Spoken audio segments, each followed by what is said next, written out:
રાજકોટની કે જ્યાં દૂષિત પાણીની સમસ્યાથી લોકોમાં ભારે રોષ જોવા મળ્યો છે કેમ કે ધરમનગરમાં છેલ્લા 1 મહિનાથી દૂષિત પાણીની સમસ્યા સતત લોકોને સતાવી રહી છે। ગંદા પાણીના કારણે મહિલાઓને ભારે મુશ્કેલી પડી, લોકો દૂષિત પાણીના કારણે બીમાર પડતા હોવાની ફરિયાદ પણ અત્રે સામે આવી છે। અગાઉ અનેક રજૂઆતો કરવામાં આવી છતાં કોઈ ઉકેલ નથી કરવામાં આવ્યો।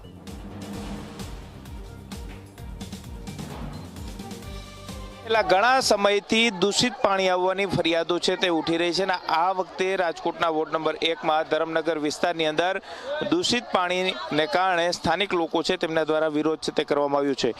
તાજેતરમાં જ રાજકોટ મહાનગરપાલિકાએ અલગ અલગ વિસ્તારોમાંથી જે પાણીના નમૂના લીધા હતા તેની અંદર બેક્ટેરિયા હોવાનું સામે આવ્યું હતું ને તેના આધારે જ હવે મેયરે પણ તપાસના આદેશ છે તે આપ્યા છે અને તાત્કાલિક અસરથી જો દૂષિત પાણીનું વિતરણ થતું હોય તો તે રોકવાનો પ્રયાસ કઈ રીતના કરી શકાય તે માટે અધિકારીઓને ઉધડો છે તે લીધો છે। હવે આપણી સાથે કેટલાક સ્થાનિક લોકો છે તેમની સાથે વાત કરીશું।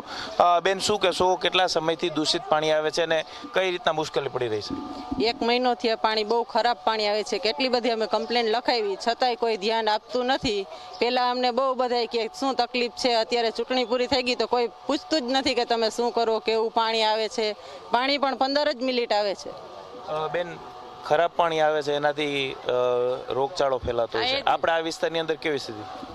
બહુ છે, એટલે તો બધાને કહે છે ને નાના બાળકો બધા ઝાડા ઉલટી બધું થાય છે ને કેવું ખરાબ પાણી આવે છે ને થોડાક દી થાય નહીં તો 2 દી ન થાય તો પાણીમાં કણા જવા થઈ જાય છે ને બહુ વાસ, નકરું સંડાસનું જ પાણી આવે, પાણીના સીસા ભરીએ ને તો એટલું વાસ આવે છે, બહુ જ ગંદારું પાણી આવે છે। ચોક્કસ જ ડ્રેનેજનું પાણી છે તે આવતું હોવાના સ્થાનિક લોકો કહી રહ્યા છે। શું કહેશો બેન, કેવી મુશ્કેલી પડી રહી છે અત્યારે પાણી દૂષિત આવે છે?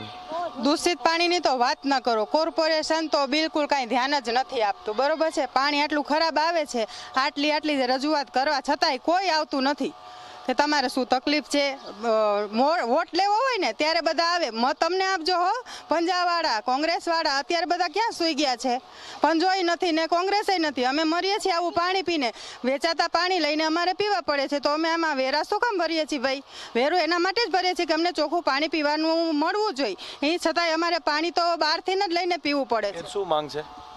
ખરાબ પાણી આવે છે, દૂષિત પાણી આવે છે, બાળકો બીમાર પડે છે, પેટના દુખાવા થઈ જાય, ઝાડા ઉલટી થઈ જાય છે અને બહુ ખરાબ પાણી આવે છે, તો અમને સારું પાણી આપો।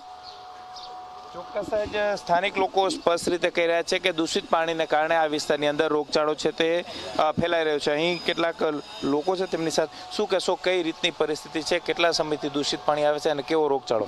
અરે આ મારે કહેવાનું એટલું જ છે કે આ પાણી તમે જો પીળું ગોળ જેવું સંડાસનું પાણી હોય કે ઓકરાનું પાણી હોય, માલિક જાણે તેનું પાણી, આવું પાણી પીને માણા દુનિયા દાતાર બીમાર ના પડે। તમે જોઈ શકો છો પાણી કેવું। મારે કહેવાનું એટલું જ છે કે પાણી તમે હાચા દ્યો। આટલી બાયું કોટરવાળી છે, કોઈ બાયું વેરા બિલ નથી ભરતી, તમે વેરા બિલ ભરે છે, આ તે કઈ ભૂતિયા નળ નથી, હા એમ હપ્તા લેવા આવે, બધું આવે। વાહે ગંદકી તમે જો, નોટિસ આપી જાય, વાહે ગંદકી જોઈ શકો છો તમે કેવું બીમારી। આ છોકરા નિસારે જતા હતા તો પેટમાં દુખે છે, એ કે નિસારેથી ટીચરે ના પાડી આવતા રહ્યા નિસારેથી। હું બી અહીંયા કોટરમાં જ રહું છું હું, એટલે બાયુને મારે એટલું જ કહેવાનું થાય છે કે આનો ન્યાય દ્યો અને પાણી સારું દ્યો બસ। ચોક્કસ જ તમામ લોકો છે તે આ ધરમનગર ક્વાર્ટરની અંદર જે વસવાટ કરે છે તેઓ સ્પષ્ટ રીતે કહી રહ્યા છે કે દૂષિત પાણીને કારણે બાળકો છે તે બીમાર થવાની અવારનવાર ફરિયાદો છે તે ઉઠી રહી છે। સ્થાનિક નેતાઓ છે તેમને જાણ કરે છે પરંતુ સ્થાનિક નેતાઓ કોઈ જવાબ છે તે આપતા નથી। સ્થાનિક લોકો સ્પષ્ટ રીતે કહી રહ્યા છે કે જ્યારે ચૂંટણી હતી ત્યારે મત માગવા માટે ઘરે ઘરે નેતાઓ છે તે આવતા હતા પરંતુ હવે આ નેતાઓ છે તે જોવા પણ મળતા નથી। કેમેરા પર્સન ઉદય પવાર સાથે ગૌરવ દવે, ઝી મીડિયા, રાજકોટ।